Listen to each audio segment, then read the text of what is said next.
Hey guys, hello everyone, welcome to the 8th lecture of breathing and exchange of gases। बच्चों इस class के अंदर हम लोग एक्सचेंज ऑफ गैसेस के बारे में पढ़ने वाले हैं। ठीक है, सबसे पहले तो एक्सचेंज कौन सी दो गैसेस का होगा बच्चों, तो यहाँ पर आपको अभी पता ही है, इतने लेक्चर से आपको आइडिया तो लग ही गया होगा दैट एक्सचेंज जो होता है वो ऑक्सीजन एंड कार्बन डाइऑक्साइड के बीच में होता है। ठीक है, सो यहाँ पर एक्सचेंज किस के बीच में होगा बच्चों, कार्बन डाइऑक्साइड एंड ऑक्सीजन के बीच में। ठीक है, सो ये दो गैसेस का बच्चों एक्सचेंज होने वाला है। अब जो ह्यूमन बॉडी होती है, ह्यूमन बॉडी के अंदर दो साइट्स होती है बच्चों गैसियस एक्सचेंज के लिए, यानी हमारे बॉडी के अंदर दो जगह पर गैसियस एक्सचेंज होगा, दो जगह पर ऑक्सीजन और कार्बन डाइऑक्साइड एक्सचेंज होंगे। ठीक है, सो वो दो साइट्स कौन सी होती है वो लिख रही हूँ यहाँ पर।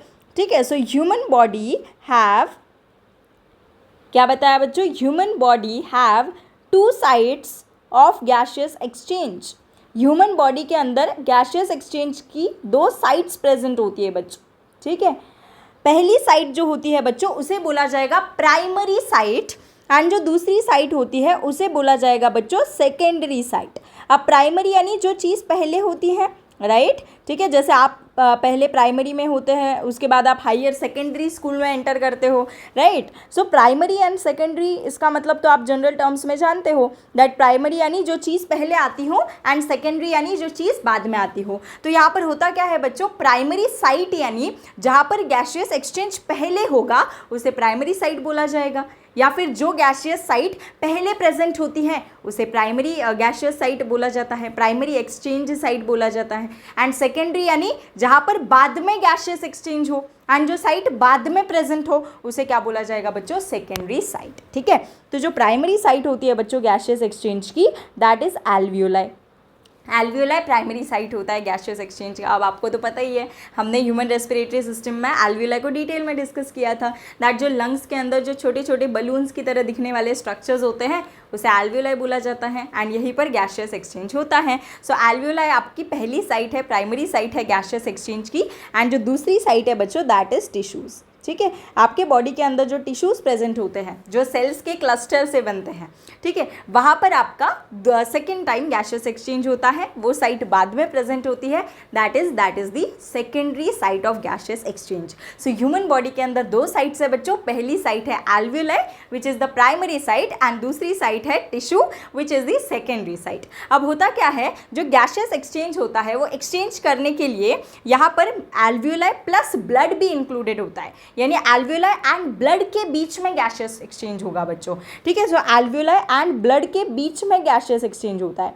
सिमिलरली सेकेंडरी साइड के ऊपर टिश्यू एंड ब्लड के बीच में गैसियस एक्सचेंज होता है, यानी यहाँ पर होगा क्या बच्चों, कुछ गैसेस ब्लड में से आपकी टिश्यू के अंदर जाएगी, एंड कुछ गैस आपकी टिश्यू में से ब्लड के अंदर जाएगी, एंड कुछ ब्लड से टिश्यू में जाएगी। यानी सेम यहाँ पर एल्वियोलाई के अंदर भी एल्वियोलाई से ब्लड के अंदर कुछ गैस आएगी, एंड कुछ गैस आपकी ब्लड से एल्वियोलाई के अंदर जाएगी। अब ये कौन सी गैस कहा जाती है, यानी ऑक्सीजन कहा जाएगा, ब्लड से टिश्यू में जाएगा, या फिर टिश्यू से ब्लड में जाएगा, या फिर एल्वियोलाई से ब्लड में जाएगा, या ब्लड से एल्वियोलाई में जाएगा। सिमिलरली कार्बन डाइऑक्साइड कहाँ से कहाँ फ्लो करता है ये हम इस क्लास के अंदर पढ़ने वाले हैं। ठीक है, but before that you need to remember कि दैट जो साइट होती है गैसियस एक्सचेंज की, उसके अंदर आपका एल्वियोलाई एंड ब्लड के बीच में गैसियस एक्सचेंज होता है, एंड टिश्यू एंड ब्लड के बीच में गैसियस एक्सचेंज होता है। अब बच्चों अगर एल्वियोलाई एंड ब्लड के बीच में अगर गैसियस एक्सचेंज हो तो उसे बोला जाएगा एक्सटर्नल रेस्पिरेशन। क्या बोला जाएगा बच्चों, इसे बोला जाएगा एक्सटर्नल रेस्पिरेशन।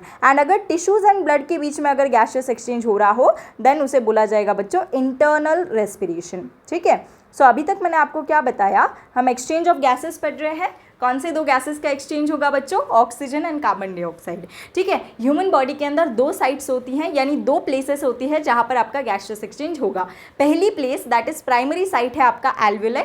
ठीक है, एल्वियोलाई एंड ब्लड के बीच में गैसियस एक्सचेंज होगा, एंड इसे बोला जाता है एक्सटर्नल रेस्पिरेशन। एंड जो दूसरी साइट होती है आपके बॉडी के अंदर जहाँ पर गैसियस एक्सचेंज होता है दैट इज योर ब्लड। तो ब्लड एंड टिश्यू के बीच में भी गैसियस एक्सचेंज होगा, एंड इसे बोला जाता है सेकेंडरी साइट, एंड इसके थ्रू जो रेस्पिरेशन होता है that is the internal respiration. I hope बच्चों यहाँ तक आपको क्लियर है। अभी हम देखेंगे बच्चों दैट ये जो गैसियस एक्सचेंज है ये किस मेथड से होता है। तो गैसियस एक्सचेंज की जो मेथड होती है बच्चों हमारे बॉडी के अंदर, ये मेथड है बच्चों सिंपल डिफ्यूजन मेथड, ठीक है। सो जिस मेथड से गैसियस एक्सचेंज होता है हमारे बॉडी के अंदर दैट मेथड इज बच्चों सिंपल डिफ्यूजन। अब आपको सिंपल डिफ्यूजन के बारे में ओवरव्यू पता होगा दैट जो मॉलिक्यूल्स होते हैं, ठीक है, वो मॉलिक्यूल्स अपने हाई कंसंट्रेशन से लो कंसंट्रेशन तक जब फ्लो करते हैं, ठीक है, जब पास करते हैं, तब उस प्रोसेस को बच्चों सिंपल डिफ्यूजन बोला जाता है, ठीक है। ये तो आपको पता है दैट सिंपल डिफ्यूजन ये पैसिव प्रोसेस है, ठीक है। एंड यहाँ पर होता क्या है, हाइयर कॉन्सेंट्रेशन से लोअर कॉन्सेंट्रेशन के ऊपर चीज़ें फ्लो करती हैं, ठीक है। अब ये जो सिंपल डिफ्यूजन की मेथड होती है बच्चों, मतलब हाई प्रेशर से, अब हम गैसेस की बात कर रहे हैं तो गैसेस के अंदर कंसंट्रेशन को हम प्रेशर बोलेंगे, ठीक है। तो यहाँ पर होगा क्या बच्चों, जो गैसेस होती हैं ये हाई प्रेशर से लो प्रेशर तक क्या करने वाली है, डिफ्यूज़ करने वाली है। इसी को ही बोला जाता है सिंपल डिफ्यूजन। तो जो एक्सचेंज ऑफ गैसेस होगा वो कैसा होगा, सपोज मान लो कार्बन डाइऑक्साइड इस एरिया में ज़्यादा है, इस एरिया में कम है, सो कार्बन डाइऑक्साइड आपकी यहाँ से यहाँ फ्लो करेगी। सिमिलरली अगर ऑक्सीजन आपका इस एरिया में ज़्यादा है, इस एरिया में कम है, तो ऑक्सीजन यहाँ से यहाँ फ्लो करेगा, यानी यहाँ पर सिंपल डिफ्यूजन से चीज़ें होगी। बट ये जो सिंपल डिफ्यूजन होता है बच्चों ये भी कुछ फैक्टर्स के ऊपर डिपेंड करता है, ठीक है। यानी सिंपल डिफ्यूजन कितना फास्ट हो रहा है, कितना स्लो हो रहा है, ये भी कुछ फैक्टर्स के ऊपर डिपेंड करता है जो हमें यहाँ पर पढ़ने हैं। तो सिंपल डिफ्यूजन जो होता है ये बच्चों वेरियस फैक्टर्स के ऊपर डिपेंड करता है। रेट हम बोलेंगे रेट ऑफ सिंपल डिफ्यूजन, यानी किस स्पीड से आपका सिंपल डिफ्यूजन हो रहा है उसके रिस्पेक्ट में, टाइम के रिस्पेक्ट में कितनी फास्ट वो प्रोसेस हो रही है, इसके रिस्पेक्ट में आपकी सिंपल डिफ्यूजन जो है ये 3 फैक्टर्स के ऊपर डिपेंड करता है, ठीक है। So rate of simple diffusion, ठीक है, रेट जो होता है बच्चों सिंपल डिफ्यूजन का ये 3 फैक्टर्स के ऊपर डिपेंड करता है। Depends on 3 factors, depends on 3 factors. इसके अंदर सबसे पहला फैक्टर और सबसे ज़्यादा इंपॉर्टेंट फैक्टर जो है दैट इज़ प्रेशर या फिर कंसंट्रेशन ऑफ गैसेस, ठीक है। तो फर्स्ट फैक्टर इज प्रेशर या फिर कंसंट्रेशन ऑफ गैसेस, या फिर यहाँ पर हम बोल देंगे कंसंट्रेशन ग्रेडियंट, ठीक है, as of whole concentration gradient. अब ग्रेडियंट क्या होता है, प्रेशर ग्रेडियंट या फिर कंसंट्रेशन ग्रेडियंट क्या होता है ये हम देखने वाले हैं। बट ये आपको अभी याद रखना है बच्चों दैट ये मेन फैक्टर होता है, यानी सिंपल डिफ्यूजन मेनली आपका इस फैक्टर के ऊपर डिपेंड करेगा, ठीक है। दूसरा फैक्टर जो होता है बच्चों that is the solubility of gases, ठीक है। कौन सा गैस, यानी 2 ही गैसेस के बारे में बात कर रहे हैं। सो ऑक्सीजन कितना सॉल्यूबल है ब्लड के अंदर, कार्बन डाइऑक्साइड कितना सॉल्यूबल है, कौन ज़्यादा सॉल्यूबल है, जो ज़्यादा सॉल्यूबल होगा वो जल्दी डिफ्यूज़ करेगा, देखेंगे हम ये। तो सॉल्युबिलिटी ऑफ गैसेस के ऊपर भी आपका rate of simple diffusion depend करता है। And the third factor is the thickness of membrane, ठीक है, थिकनेस ऑफ मेम्ब्रेन। अब यहाँ पर कौन से मेम्ब्रेन की बात हो रही है ये हम डिस्कस करेंगे, ठीक है। सो बिफोर दैट अभी तक क्या बताया बच्चों, हम एक्सचेंज ऑफ गैसेस पढ़ रहे हैं। 2 गैसेस का एक्सचेंज हम पढ़ेंगे यहाँ पर। 2 गैसेस आपकी एक्सचेंज होती है बेसिकली, एक होता है ऑक्सीजन, दूसरा होता है कार्बन डाइऑक्साइड, ठीक है। अब ह्यूमन बॉडी के अंदर ये 2 गैसेस को एक्सचेंज करवाने के लिए 2 प्लेसेस होती हैं। पहली लोकेशन आपकी है एल्वियोलाई एंड ब्लड के बीच में, इसे बोला जाएगा प्राइमरी साइट। इसके थ्रू जो रेस्पिरेशन होगा दैट इज एक्सटर्नल रेस्पिरेशन। दूसरी साइट जहाँ पर ऑक्सीजन एंड कार्बन डाइऑक्साइड का एक्सचेंज होता है बॉडी में that is the secondary site, इसे बोला जाता है टिश्यूज एंड ब्लड के बीच में होने वाला, ठीक है। एंड स्पेसिफिकली इसे क्या बोलेंगे बच्चों, इंटरनल रेस्पिरेशन।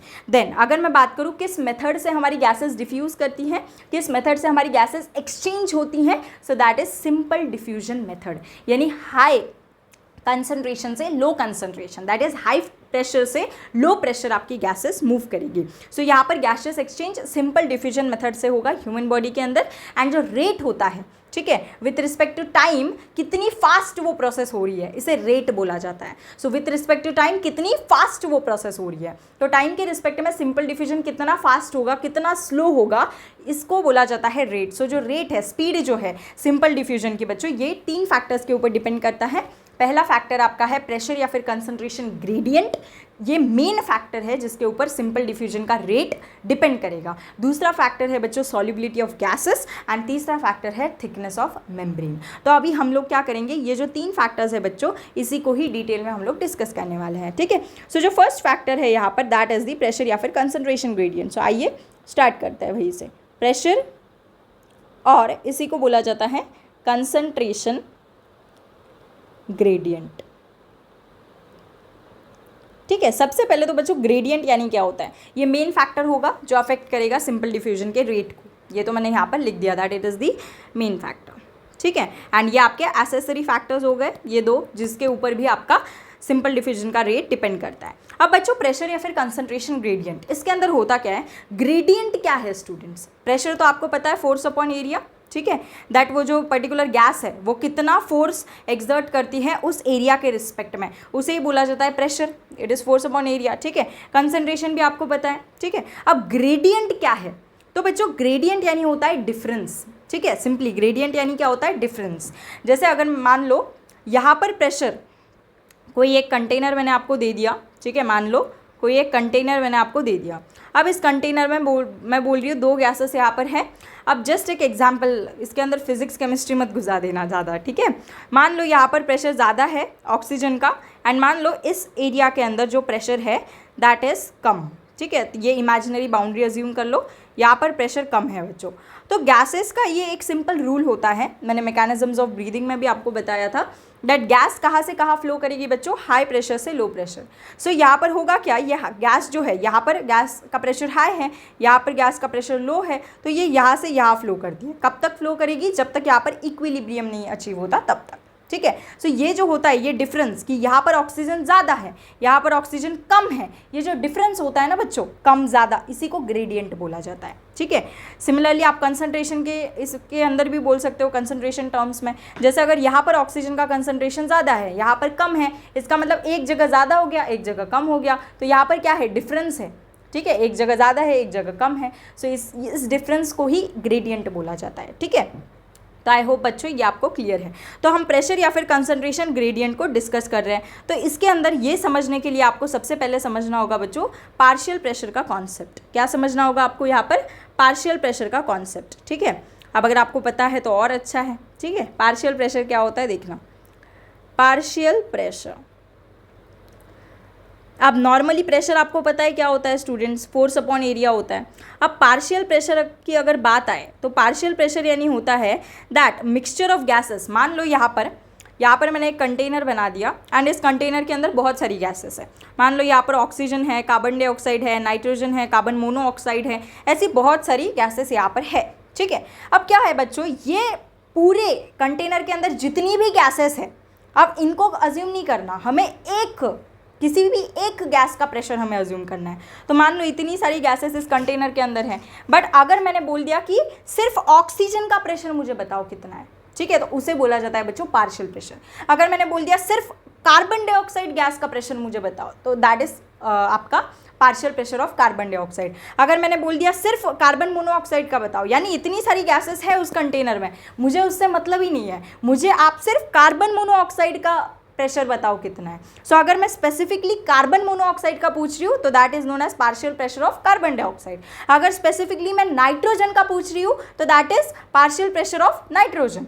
ठीक है, समझ रहे हो, मतलब पार्शियल प्रेशर क्या होता है, जो मिक्सचर ऑफ गैसेस है, बहुत सारी गैसेस जो है उसके अंदर एक सिंगल गैस कितना कंट्रीब्यूट कर रही है, उसे ही पार्शियल प्रेशर बोला जाता है। जैसे अगर मैंने बोल दिया पार्शियल प्रेशर ऑफ ऑक्सीजन, तो ऑक्सीजन का पार्शियल प्रेशर कितना होगा, ये डिपेंड करेगा दैट इस मिक्सचर ऑफ गैसेस के अंदर ऑक्सीजन कितना कंट्रीब्यूट कर रहा है। ठीक है, सो सिंपली बच्चों क्या होता है partial pressure, it is the pressure of individual gas, एक सिंगल गैस का pressure, pressure of individual gas in a mixture of gases, एक इंडिविजुअल गैस का प्रेशर मिक्सचर ऑफ गैसेस के अंदर, बहुत सारे गैसेस के बीच में एक सिंगल गैस कितना कंट्रीब्यूट कर रही है। So a pressure of individual gas in a mixture of gases. आप ऐसे भी लिख सकते हो that pressure of gas contributed. ठीक है, contribution of a single gas in a mixture of gases. ठीक है, तो जैसे यहाँ पर मैं बोल दूँ बच्चों ऑक्सीजन का प्रेशर, ठीक है, तो इसे बोला जाएगा पार्शियल प्रेशर ऑफ ऑक्सीजन, इसे ऐसे पी से डिनोट करते हो लाइक दिस। ठीक है, ये क्या होता है PO2, यानी क्या हो गया बच्चों पार्शियल प्रेशर ऑफ ऑक्सीजन, यानी ये मिक्सचर ऑफ गैसेस के अंदर, इतनी सारी गैसेस के अंदर ऑक्सीजन आपका कितना कंट्रीब्यूट कर रहा है, इसे बोला जाता है partial pressure of oxygen. And partial pressure को डिनोट करने के लिए, लिखने के लिए आप P यूज़ करते हो छोटा, ठीक है। So partial pressure of oxygen. Similarly अगर मैं बात करूँ, अगर मैंने PCO2 लिख दिया, इसका मतलब ये हो गया बच्चों partial pressure of carbon dioxide, ठीक है। ये क्या हो गया students, partial pressure carbon dioxide का हो गया।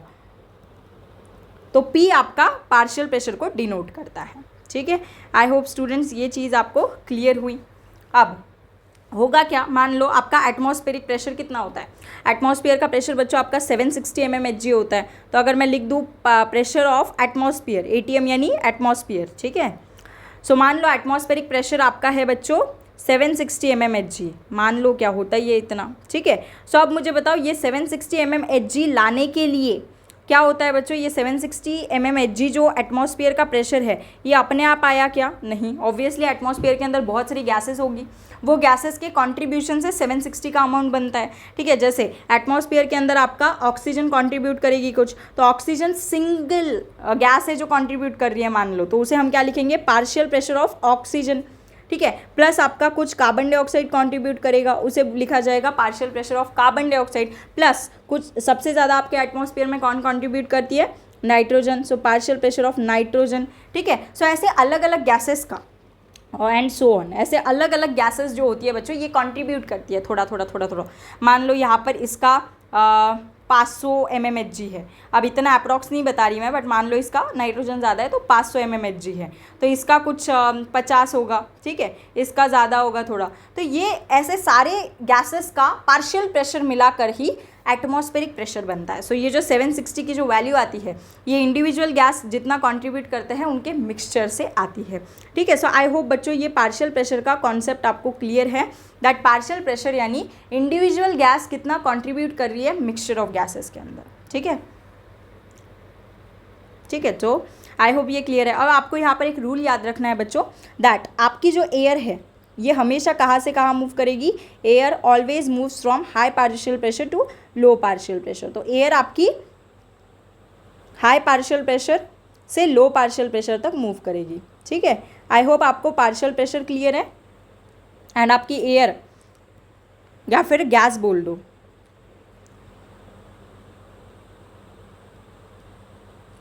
ठीक है। आपकी जो गैस होगा ऑक्सीजन, मान लो गैस कौन सा होता है, एक तो ऑक्सीजन नहीं तो कार्बन डाइऑक्साइड। सो ये जो गैसेस है, ये जो एक्सचेंज ऑफ गैसेस हम पढ़ रहे हैं, यहाँ पर हमें ऑक्सीजन एंड कार्बन डाइऑक्साइड की बात करनी है। तो यहाँ पर ये जो गैसेस है बच्चों, कार्बन डाइऑक्साइड या फिर ऑक्सीजन, ये हमेशा कहाँ से कहाँ जाएगी, हाई पार्शियल प्रेशर से लो पार्शियल प्रेशर तक, ठीक है। आई होप स्टूडेंट्स ये क्लियर है, दैट गैसेस ऑलवेज कहाँ से कहाँ मूव करेगी, हाई पार्शियल प्रेशर से लो पार्शियल प्रेशर तक, यही आपका पहला फैक्टर है। तो अभी देखना स्टूडेंट्स यहाँ पर क्या है, यहाँ पर एनसीईआरटी की डायग्राम है, ठीक है। अब ये आपके दो गैसेस की बात हम कर रहे हैं, पहला गैस है आपका ऑक्सीजन, दूसरा गैस है कार्बन डाइऑक्साइड, ठीक है। तो यहाँ पर देखना ये ऑक्सीजन हो गया स्टूडेंट्स, ये कार्बन डाइऑक्साइड हो गया। अब एटमॉस्फेरिक एयर यानी एयर के अंदर ऑक्सीजन का प्रेशर है 159, ये मिलीमीटर Hg के अंदर होता है, mmHg, मिलीमीटर ऑफ मर्क्यूरी, ठीक है। सो मान लो यहाँ पर इतना ऑक्सीजन का प्रेशर है 159 mmHg एंड कार्बन डाइऑक्साइड का जो एटमॉस्फेयर के अंदर प्रेशर है वो है आपका 0.3, यानी ये जो मैंने यहाँ पर लिखा है ना पार्शियल प्रेशर, तो पार्शियल प्रेशर ऑक्सीजन का एटमॉस्फेयर में 159 है एंड कार्बन डाइऑक्साइड का 0.3 है, ठीक है, मान लो। अब होता क्या है स्टूडेंट्स, यहाँ पर जब हम एयर लेते हैं अंदर तो कहाँ से कहाँ लेंगे, ऑब्वियसली एटमॉस्फेयर से एल्वियोलाई के अंदर लेंगे। सो एटमॉस्फेयर के अंदर 159 mmHg है एंड एल्वियोलाई के अंदर जो ऑक्सीजन का प्रेशर है वो 104 है। इसका मतलब एल्वियोलाई के अंदर प्रेशर कम है और आपका एटमॉस्फेयर के अंदर ऑक्सीजन का प्रेशर ज़्यादा है। तो ऑक्सीजन कहाँ से कहाँ फ्लो करेगी, यहाँ पर देखना गैस हमेशा कहाँ से कहाँ जाएगी, हाई पार्शियल प्रेशर से लो पार्शियल प्रेशर। तो यहाँ पर ऑक्सीजन का पार्शियल प्रेशर एटमॉस्फेयर में ज़्यादा है 159 और मेरे बॉडी के एल्वियोलाई के अंदर कम है, दैट इज़ 104। तो यहाँ से यहाँ मूव करेगा, यानी ऑक्सीजन मेरा एटमॉस्फेरिक एयर से एल्वियोलाई के अंदर मूव करता है, ठीक है। अब यहाँ पर पहली साइड जो है गैसियस एक्सचेंज की, दैट इज़ मैंने आपको बताया था alveoli and blood. Alveoli and blood के बीच में जो गैसियस एक्सचेंज होता है, ब्लड भी कौन सा, डीऑक्सीजनेटेड, इसे बोला जाता है बच्चों primary site of gaseous exchange, इसी को बोला जाता है एक्सटर्नल रेस्पिरेशन, ठीक है। तो अब यहाँ पर कैसा होता है देखना ज़रा, यहाँ पर क्या होगा बच्चों, देखो एल्वियोलाई के अंदर जो ऑक्सीजन का पार्शियल प्रेशर है वो कितना है स्टूडेंट्स, अब इसे मिटा देती हूँ, कितना है वो 104, तो 104 यानी ये ज़्यादा हो गया, एंड ब्लड के अंदर कितना है 40 यानी ये कम हो गया। तो गैस हमेशा हाई पार्शियल प्रेशर से लो जाएगी, यानी ऑक्सीजन आपका एल्वियोलाई से ब्लड के अंदर जाएगा। ऑक्सीजन कहाँ से कहाँ जाएगा, 104 से 40, यानी आपका एल्वियोलाई से ब्लड में आपका ऑक्सीजन मूव करेगा। ठीक है, सिमिलरली ये आपकी दूसरी साइट हो गई गैसियस एक्सचेंज की। इसे क्या बोला जाता है बच्चों, इसे बोला जाएगा secondary site of gaseous exchange, and जो रेस्पिरेशन यहाँ से होता है इसे बोला जाता है स्टूडेंट्स इंटरनल रेस्पिरेशन। ठीक है, तो यहाँ पर क्या होता है, देखो ऑक्सीजनेटेड ब्लड के अंदर जो एल्वियोलाई का जो पार्शियल प्रेशर है दैट इज़ 95, टिश्यू के अंदर 40। तो ये मैंने बताया था ना, दूसरी साइड कौन सी होती है, ब्लड एंड टिश्यू वाली। ब्लड एंड पहली साइड यहाँ पर लिखा है, पहली साइड कौन सी है, एल्वियोलाई एंड ब्लड, दूसरी कौन सी है, टिश्यू एंड ब्लड। सो यहाँ पर ये सेकेंडरी साइट हो गई बच्चों, तो टिश्यू एंड ब्लड के बीच में एक्सचेंज होगा। अब देखना यहाँ पर 95 mmHg ज़्यादा है, टिश्यू के अंदर ऑक्सीजन का पार्शियल प्रेशर कम है। ऑक्सीजन हमेशा हाई पार्शियल प्रेशर से लो जाएगा, यानी ब्लड से टिश्यू के अंदर आपकी ऑक्सीजन मूव करेगी। यानी बच्चों कहाँ से कहाँ मूव की ऑक्सीजन, देख रहे हो, ऑक्सीजन गैस आपका मूव किया एल्वियोलाई से ब्लड के अंदर एंड ब्लड से टिश्यूज़ के अंदर। ऑक्सीजन कहाँ से कहाँ मूव की बच्चों, एल्वियोलाई से ब्लड के अंदर एंड ब्लड से टिश्यूज़ के अंदर। एंड ये किसकी वजह से, इस फिनोमेनन के ऊपर ही डिपेंडेंट है दैट गैसेस हमेशा हाई पार्शियल प्रेशर से लो पार्शियल प्रेशर जाती है। तो ऑक्सीजन एल्वियोलाई से ब्लड में गई, ब्लड से टिश्यू में गई। ठीक है, आई होप स्टूडेंट्स आपको ऑक्सीजन का जो डिफ्यूजन है ये आपको क्लियर हुआ। अब जो नेक्स्ट है students that is carbon dioxide. अब देखना कार्बन डाइऑक्साइड का उल्टा होता है, कार्बन डाइऑक्साइड हम इनहेल नहीं करते, राइट, हम कार्बन डाइऑक्साइड को एक्सहेल करते हैं। एक्सहेल करते हैं इसका मतलब ऑब्वियसली हमारे बॉडी के अंदर ज़्यादा होगा उसका प्रेशर। तो देखना यहाँ पर सबसे पहला साइट जो है कार्बन डाइऑक्साइड का, मान लो यहाँ पर टिश्यूज़ है, टिश्यू एंड ब्लड के बीच में एक्सचेंज होगा। तो यहाँ पर देख रहे हो टिश्यू के अंदर कार्बन डाइऑक्साइड का पार्शियल प्रेशर 45 है और ब्लड के अंदर 40 है, यानी टिश्यू के अंदर ज़्यादा पार्शियल प्रेशर हो गया एंड ब्लड के अंदर कम पार्शियल प्रेशर होगा। तो यहाँ पर होगा क्या, गैस हाई पार्शियल प्रेशर से लो पार्शियल प्रेशर जाएगी, यानी आपका कार्बन डाइऑक्साइड कहाँ से कहाँ मूव करेगा बच्चों, 45 से 40। ये आपका होगा CO2 का पहला। दूसरा एक्सचेंज आपका यहाँ पर होगा एल्वियोलाई एंड डीऑक्सीजनेटेड ब्लड के अंदर। तो देखना डीऑक्सीजनेटेड ब्लड के अंदर 45 है, एल्वियोलाई के अंदर 40 है। तो अगेन यहाँ पर ब्लड के अंदर कार्बन डाइऑक्साइड ज़्यादा है, एल्वियोलाई में कार्बन डाइऑक्साइड कम है, तो हाई प्रेशर से लो प्रेशर मूव किया, तो यहाँ पर कार्बन डाइऑक्साइड ऐसे मूव किया।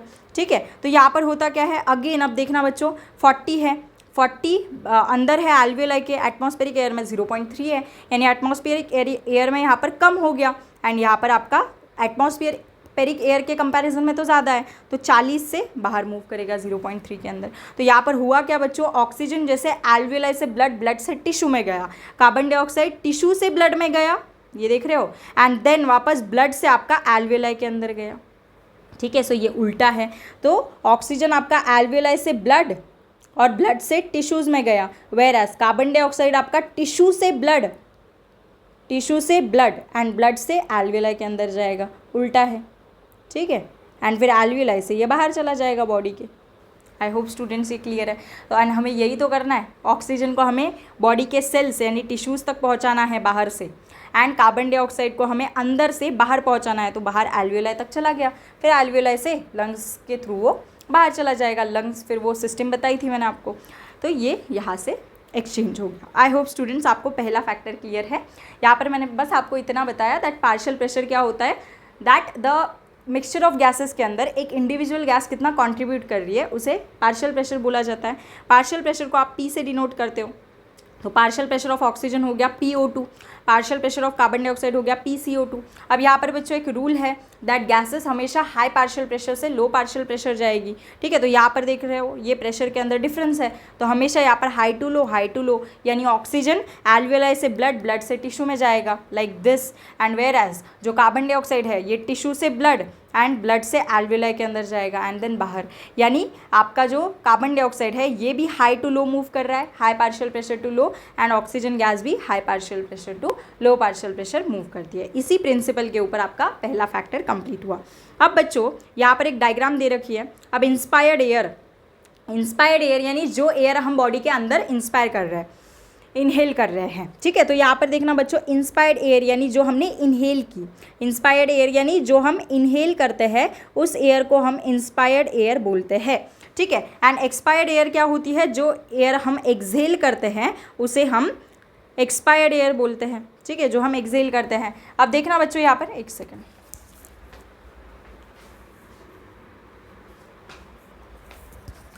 तो देखना स्टूडेंट्स यहाँ पर इनहेल्ड एयर जो है इसके अंदर ऑब्वियसली आपका पार्शियल प्रेशर जो है ये ऑक्सीजन का ज़्यादा होगा as compare to carbon dioxide, ये ऊपर ही हमने देख लिया। वेर एज एक्सहेल्ड एयर, जो एयर हम एक्सहेल करते हैं उसके अंदर पार्शियल प्रेशर कार्बन डाइऑक्साइड का ज़्यादा होगा एज़ कम्पेयर टू ऑक्सीजन, ठीक है। तो यहाँ पर होता क्या है, एल्वियोलाई के अंदर O2 का प्रेशर, ऑक्सीजन का प्रेशर आपका ज़्यादा है। तो यहाँ पर होगा क्या, आपकी एयर जो है, आपके जो गैस है, सॉरी, ये गैस आपका 104 mmHg से कहाँ पर आएगा, ये आपका आएगा ब्लड के अंदर, ठीक है। फिर आपकी पल्मोनरी, ऑक्सीजन का देख लो पहले, एक साथ अगर देखोगे कंफ्यूज हो जाएगा। हमने एयर इनहेल की तो एयर के अंदर ऑक्सीजन था, तो ऑक्सीजन सबसे पहले एल्वियोलाई के अंदर आया। अब ऑक्सीजन आपका एल्वियोलाई से ब्लड के अंदर आएगा, ये देख रहे हो यहाँ पर, ये एरो बनी है, ऑक्सीजन आपका एल्वियोलाई से ब्लड के अंदर आएगा। अब जो पल्मोनरी वेन होती है, पल्मोनरी वेन क्या करेगी बच्चों, ये ऑक्सीजनेटेड ब्लड को लेकर जाएगी हार्ट तक, लंग्स से हार्ट तक, ठीक है। लंग्स से हार्ट तक आपका ऑक्सीजन को कौन लेके जाता है, पल्मोनरी वेन, ऑक्सीजनेटेड ब्लड को, ठीक है। तो ये ब्लड आपका यहाँ पर आ गया। अब होगा क्या, यहाँ पर हार्ट से क्या निकलती है, आर्टरी, ये आपको अगले चैप्टर में और अच्छे से समझेगा, ठीक है। हार्ट से आर्टरी निकलती है, अब ये कैरी करेगी बच्चों ऑक्सीजनेटेड ब्लड, एंड आर्टरी से ये टिश्यूज़ तक पहुंच जाएगा। यानी बच्चों यहाँ पर हो क्या रहा है, मैं आपको सीधा सीधा यहाँ पर फ्लो चार्ट बनाती हूँ। दैट सबसे पहले हमने एयर इनहेल की, ठीक है, हमने क्या की बच्चों, हमने एयर इनहेल की। अब एयर इनहेल करने के बाद वो कहाँ पर पहुँची, लंग्स के एल्वियोलाई के अंदर, ठीक है, एल्वियोलाई ऑफ लंग्स के अंदर। अब होगा क्या, ऑक्सीजन वाली एयर हमने इनहेल कर ली मान लो, तो यहाँ पर मान लो मतलब ऑक्सीजन ज़्यादा होता है इनहेल एयर के अंदर, ठीक है। सो ये एयर इनहेल करने के बाद ये लंग्स के एल्वियोलाई के अंदर आ गई। अब एल्वियोलाई से क्या होगा, जो लंग्स होता है, लंग्स से एक वेन निकलती है जिसका नाम है पल्मोनरी वेन, ठीक है। तो वो पल्मोनरी वेन क्या करेगी, या एल्वियोलाई से जो ब्लड के अंदर जो गैस आया, जो ब्लड मतलब एल्वियोलाई एंड ब्लड के बीच में एक्सचेंज हुआ, तो ऑब्वियसली गैस हाई प्रेशर से लो प्रेशर मूव की। एल्वियोलाई के अंदर प्रेशर ज़्यादा था, ब्लड के अंदर कम था। सो आपका अभी जो ये है ऑक्सीजन गैस है वो कहाँ से कहाँ आई, एल्वियोलाई से ब्लड के अंदर। अब इस ब्लड को लेके आएगी पल्मोनरी वेन, कहाँ तक लेके आएगी बच्चों, हार्ट तक लेके आएगी, ठीक है। अब होगा क्या, ये जो हार्ट एंड कौन सा ब्लड होता है, ये होता है ऑक्सीजनेटेड ब्लड, ठीक है। फिर ऑक्सीजनेटेड ब्लड आपका यहाँ पर आया, फिर हार्ट में होगा क्या, हार्ट के वेंट्रिकल्स तक ये पहुँच गई, ठीक है। हार्ट के वेंट्रिकल्स के अंदर पहुँचने के बाद यहाँ पर वेंट्रिकल्स के बाद यहाँ पर आर्टरी निकलती है एक बड़ी सी, जिसको हम बोलते हैं एओर्टा, ठीक है। ये एओर्टा फिर छोटी छोटी आर्टरीज़ के अंदर डिवाइड करती हैं, बड़ी आर्टरी छोटी आर्टरीज़ के अंदर डिवाइड करेगी, एंड ये आर्टरीज़ आपके सेल्स को सप्लाई करेगी, टिश्यूज़ को सप्लाई करती है, यानी सेल्स को। यानी यहाँ पर हो क्या रहा है बच्चों, ये एयर जो हमने इनहेल की वो सबसे पहले लंग्स के अंदर गई, फिर लंग्स से वो हार्ट के अंदर गई, फिर जो हार्ट होता है वहाँ से वेंट्रिकल्स ने पंप किया उसे एओर्टा के थ्रू आर्टरीज़ के अंदर, एंड आर्टरीज से वो हमारे बॉडी के सेल्स तक वो ब्लड पहुंचा, एंड वो ब्लड के अंदर था ऑक्सीजन। अब ये आपको पाथवे और ज़्यादा क्लियर होगा बच्चों नेक्स्ट चैप्टर के अंदर, डोंट वरी, ठीक है। अब ये तो हो गया ऑक्सीजन का। सो आई होप स्टूडेंट्स ये क्लियर हैं दैट सबसे पहले लंग्स के एल्वियोलाई, एल्वियोलाई से पल्मोनरी वेन, पल्मोनरी वेन से आर्टरी, आर्टरी से बॉडी टिश्यू। सो ये आपका जो पाथवे है, ये पाथवे हो गया आपका ऑक्सीजन का पाथवे।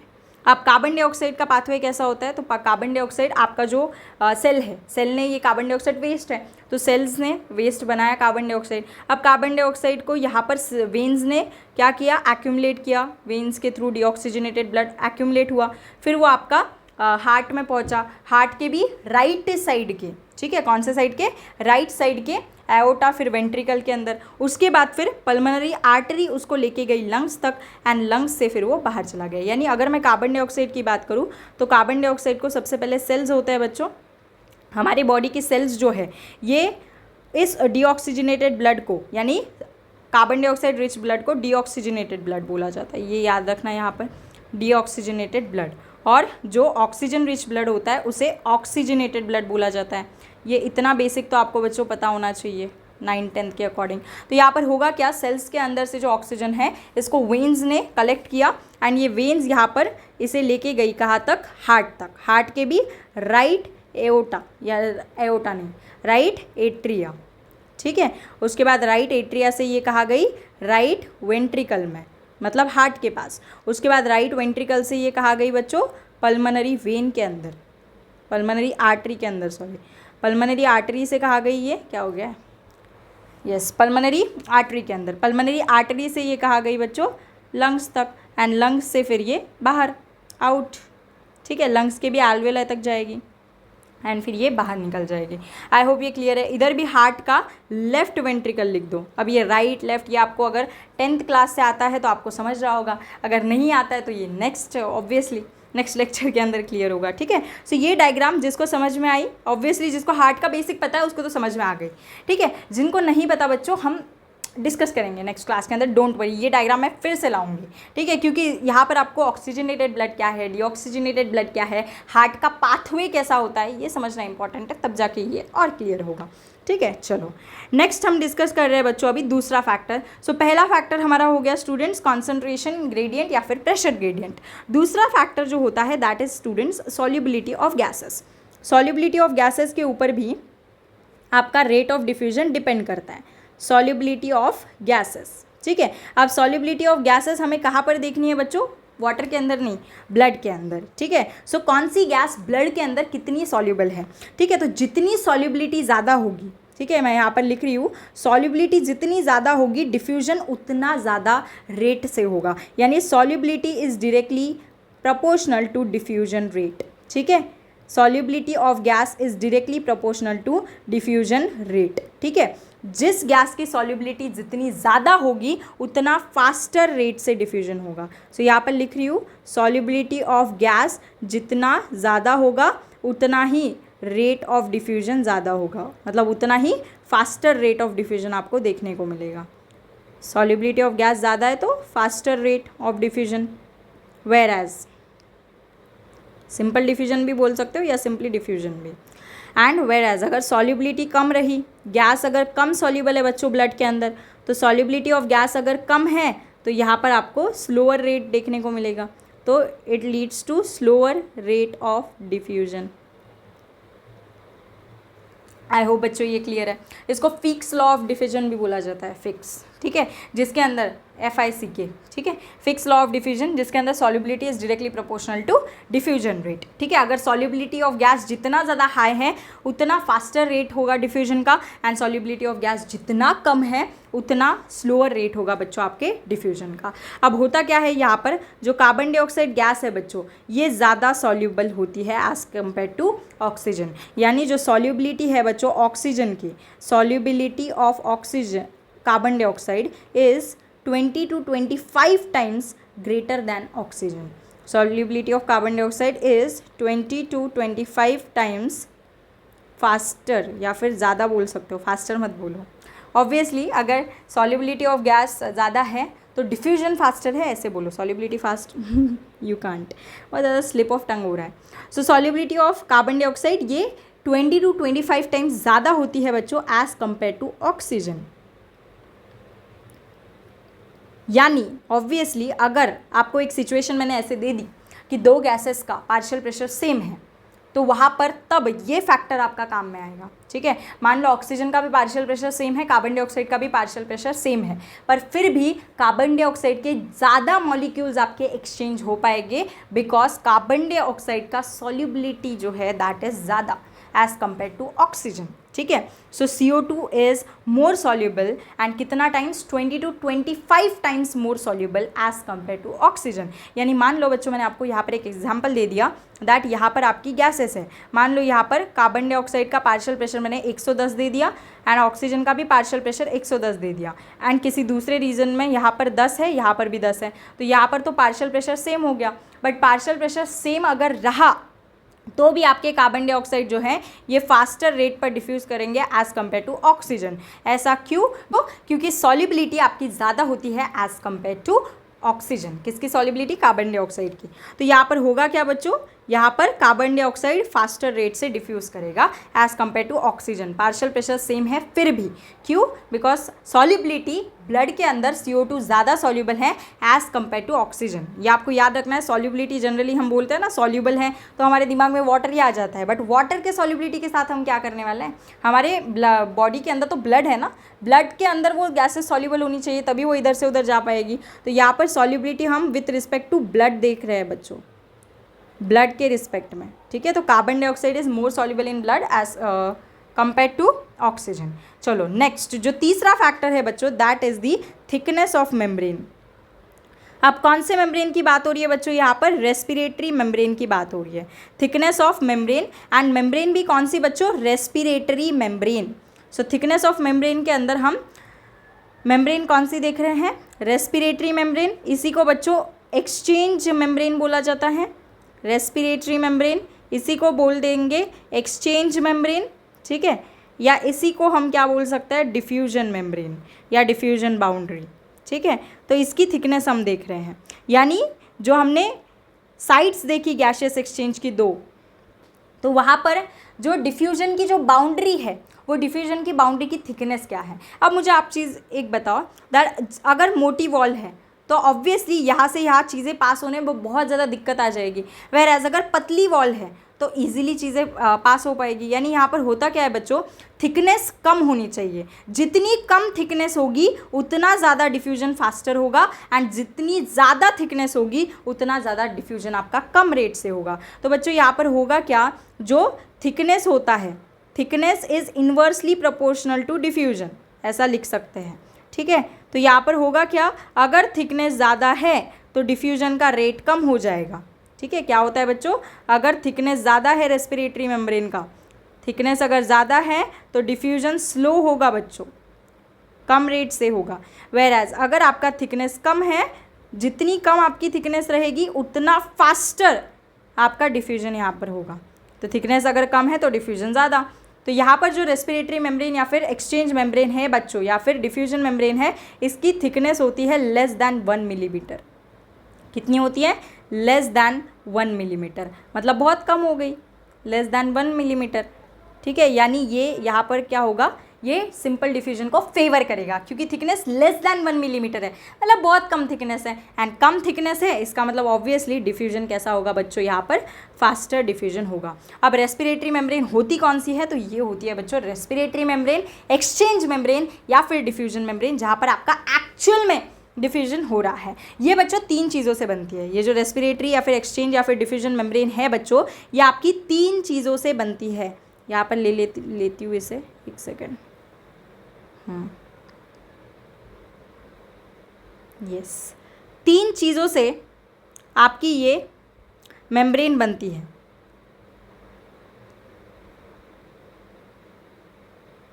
सबसे पहली चीज़ जो आती है बच्चों इस मेम्ब्रेन के अंदर, दैट इज़ आपका एल्वियोलाई के अंदर की वॉल। एल्वियोलाई की जो वॉल है ये स्क्वामस एपिथेलियल सेल्स से बनती है। अब ये आपको और अच्छे से समझ में आएगा एनिमल टिश्यू वाले चैप्टर के अंदर कि स्क्वामस एपिथेलियम क्या होता है, ये एक टिश्यू है, ठीक है। तो यहाँ पर होगा क्या, जो एल्वियोलाई है बच्चों, ये डिफ्यूजन बाउंड्री आपकी बनती है एल्वियोलाई के स्क्वामस एपिथेलियल सेल्स से। किससे बनती है, squamous epithelial cells, and squamous epithelial cells मिलकर ही आपका टिश्यू बनता है। तो स्क्वामस एपिथेलियम, ये टिश्यू ही लिख देती हूँ सीधा सीधा। तो यहाँ पर एल्वियोलाई का स्क्वामस एपिथेलियम ये हो गया पहला पार्ट आपके रेस्पिरेटरी एक्सचेंज या फिर डिफ्यूजन मेम्ब्रेन का। दूसरा पार्ट जो होता है बच्चों, that is the basement membrane. दूसरा पार्ट क्या होता है, बेसमेंट मेम्ब्रेन। एंड जो तीसरा पार्ट होता है इस बाउंड्री का, दैट इज़ बच्चों आपके endothelium of blood capillary. Endothelium of blood capillary, जो ब्लड वेसल है, जो ब्लड कैपिलरी है बच्चों, ये कैपिलरी के अंदर जो स्क्वामस एपिथेलियल सेल्स प्रेजेंट होते हैं उसे एंडोथीलियम ऑफ ब्लड कैपिलरी बोला जाता है। अब ये जो बीच में येलो येलो है, ये होती है बेसमेंट मेम्ब्रेन या फिर बेसमेंट सब्सटेंस, एंड सबसे अंदर स्क्वामस एपिथेलियल सेल्स। तो ये देख रहे हो बच्चों, सबसे अंदर के जो स्क्वामस एपिथेलियल सेल्स होते हैं ठीक है, इससे, उसके बाद जो बेसमेंट सब्सटेंस है इससे, एंड जो आपकी कैपिलरी है, ये आपकी कैपिलरी है, ये कैपिलरी के अंदर के जो सेल्स है इसे एंडोथीलियल सेल्स बोला जाता है। तो ये जो एंडोथीलियम है ब्लड कैपिलरी की, ये तीन चीज़ों को मिलाकर आपकी एक्सचेंज मेम्ब्रेन बनती है, यानी ऑब्वियसली यहाँ पर ही आपका एक्सचेंज यहाँ पर होगा। एल्वियोलाई के अंदर की जो कैविटी है उसे एल्वियोलर कैविटी बोलेंगे, ये आपकी ब्लड कैपिलरी हो गई। एंड ये जो सेल्स होता है ये आरबीसी है। अब आरबीसी ही यहाँ पर क्यों दिखाया है, डब्ल्यूबीसी प्लेटलेट क्यों नहीं दिखाया, ये भी और अच्छे से आपको नेक्स्ट चैप्टर के अंदर समझेगा। ठीक है, तो आई होप बच्चों ये आपको क्लियर है। एंड आपको यहाँ पर याद रखना है जो बेसमेंट मेम्ब्रेन है, बेसमेंट मेम्ब्रेन दोनों के कॉन्ट्रीब्यूशन से बनती है। किसके किसके, alveoli and blood capillary. So contribution of alveoli भी होता है बेसमेंट मेम्ब्रेन के अंदर, एंड यहाँ पर कॉन्ट्रीब्यूशन ऑफ ब्लड कैपिलरी भी होता है। सो इन दोनों को भी मिलाकर आपका बेसमेंट सब्सटेंस यहाँ पर बनेगा। सो जो आपकी मेम्ब्रेन है ये होती है आपकी डिफ्यूजन मेम्ब्रेन, एंडोथीलियल सेल्स से बनती है, ब्लड कैपिलरी के एंडोथीलियल सेल्स ये वाले। ठीक है, उसके बाद ये वाला आपका हो गया स्क्वामस एपिथीलियम एल्वियोलाई के अंदर का, एंड बीच में ये जो येलो येलो है बच्चों, ये क्या हो गई आपकी, ये हो गई बेसमेंट सब्सटेंस येलो वाला। सो ये है आपकी डिफ्यूजन बाउंड्री, ये इतनी है बच्चों आपकी डिफ्यूजन बाउंड्री। ठीक है, ये हो गया स्क्वामस एपिथीलियम, ओके। उसके बाद ये येलो वाला हो गया बेसमेंट सब्सटेंस, ठीक है, एंड ये वाला हो गया एंडोथीलियम ऑफ ब्लड कैपिलरी। सो ये जो होता है बच्चों इसकी थिकनेस लेस दैन 1 मिलीमीटर होती है, एंड पतली थिकनेस है, इसीलिए यहाँ पर क्या होगा, गैसियस एक्सचेंज आपका फास्टर रेट से होगा। चलो तो बच्चों एक बार रिवाइज करते हैं। आज के क्लास में हमने क्या पढ़ा, एक्सचेंज ऑफ गैसेस। कौन से गैसेस का एक्सचेंज हमें करवाना है, ऑक्सीजन एंड कार्बन डाइऑक्साइड। इनको एक्सचेंज करवाने के लिए दो लोकेशंस हमारे बॉडी के अंदर प्रेजेंट होती है। सबसे पहली लोकेशन है एल्वियोलाई, दूसरी लोकेशन होती है टिश्यूज। एल्वियोलाई एंड ब्लड के बीच में एक्सचेंज होगा, एंड दूसरा टिश्यूज एंड ब्लड के बीच में एक्सचेंज होगा।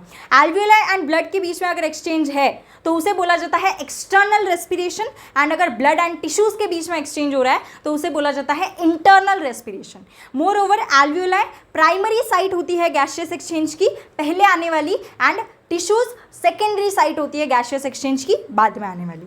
ठीक है, अब जो गैसियस एक्सचेंज होता है ये सिंपल डिफ्यूजन मेथड से होता है, यानी चीज़ें हाइयर कंसंट्रेशन या हाइयर प्रेशर से लोअर कंसंट्रेशन या लोअर प्रेशर तक मूव करेगी। अब जो सिंपल डिफ्यूजन का जो रेट होता है यानी विथ रिस्पेक्ट टू टाइम वो कितनी फास्ट होगी, ये डिपेंड करता है 3 फैक्टर्स के ऊपर। पहला फैक्टर है प्रेशर या फिर कंसंट्रेशन ग्रेडियंट, सबसे इंपॉर्टेंट फैक्टर यही होता है। दूसरा फैक्टर है सॉल्युबिलिटी ऑफ गैस, एंड तीसरा फैक्टर होता है थिकनेस ऑफ मेम्ब्रेन। तो पहला फैक्टर हमने डिस्कस किया प्रेशर या फिर कंसंट्रेशन ग्रेडियंट।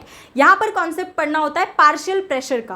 पार्शियल प्रेशर यानी जो ग्रुप ऑफ गैसेस होते हैं उसके अंदर एक इंडिविजुअल गैस कितना कंट्रीब्यूट करती है उसे पार्शियल प्रेशर बोला जाता है। तो एंड पार्शियल प्रेशर को हम P से डिनोट करते हैं। तो PO2 यानी पार्शियल प्रेशर ऑक्सीजन का, PCO2 यानी पार्शियल प्रेशर कार्बन डाइऑक्साइड का, एंड मैंने आपको बताया एटमॉस्फेरिक प्रेशर होता है 760 mmHg। तो ये बनता है इंडिविजुअल गैसेस के प्रेशर को मिलाकर, यानी जब हम पार्शियल प्रेशर ऑक्सीजन का, कार्बन डाइऑक्साइड का, नाइट्रोजन का ऐड करेंगे तब एज ऑफ होल आपका एटमॉस्फेरिक प्रेशर बनता है जो कि है 760 mmHg।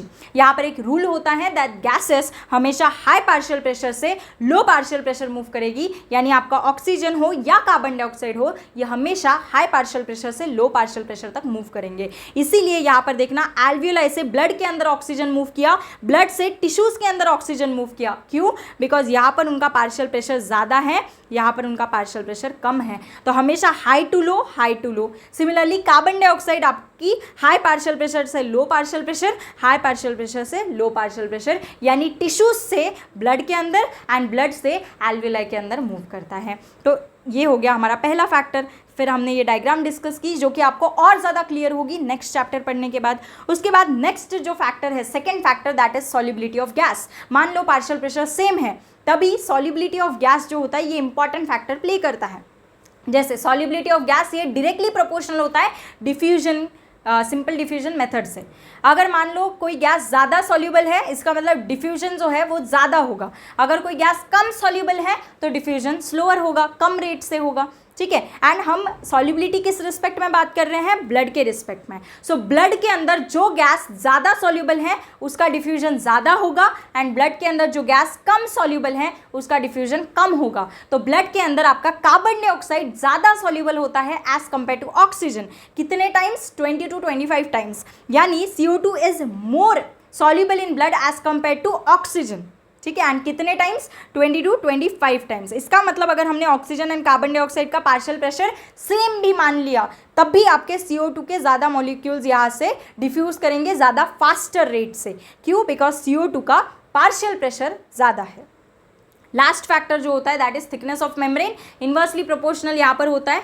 थिकनेस जितनी ज़्यादा होगी मेम्ब्रेन की उतने स्लो रेट से डिफ्यूजन होगा, वेराज थिकनेस जितनी कम रहेगी, जितनी पतली मेम्ब्रेन है उतना फास्ट रेट से डिफ्यूजन यहाँ पर होगा, ठीक है। रेस्पिरेटरी मेम्ब्रेन बोल सकते हो, एक्सचेंज मेम्ब्रेन बोल सकते हो, या फिर डिफ्यूजन मेम्ब्रेन बोल सकते हो। ये 3 चीज़ों से बनी होती है। एल्वियोलाई का स्क्वामस एपिथेलियम, उसके बाद बेसमेंट मेम्ब्रेन जो एल्वियोलाई ब्लड कैपिलरी दोनों मिलाकर बनाते हैं, एंड तीसरा ब्लड कैपिलरी के अंदर का एंडोथेलियम। ये तीनों को मिलाकर आपकी रेस्पिरेटरी मेम्ब्रेन बनती है। इनकी टोटल थिकनेस 1 मिलीमीटर से भी कम होती है, एंड अगर थिकनेस कम है इसका मतलब डिफ्यूजन फास्टर होगा, ठीक है। तो आई होप बच्चों ये 3 आपको फैक्टर्स समझ में आए जो सिंपल डिफ्यूजन को अफेक्ट करेंगे, एंड आपको एक्सचेंज ऑफ गैसेस भी क्लियर है। So until then keep watching, keep hustling, bye bye.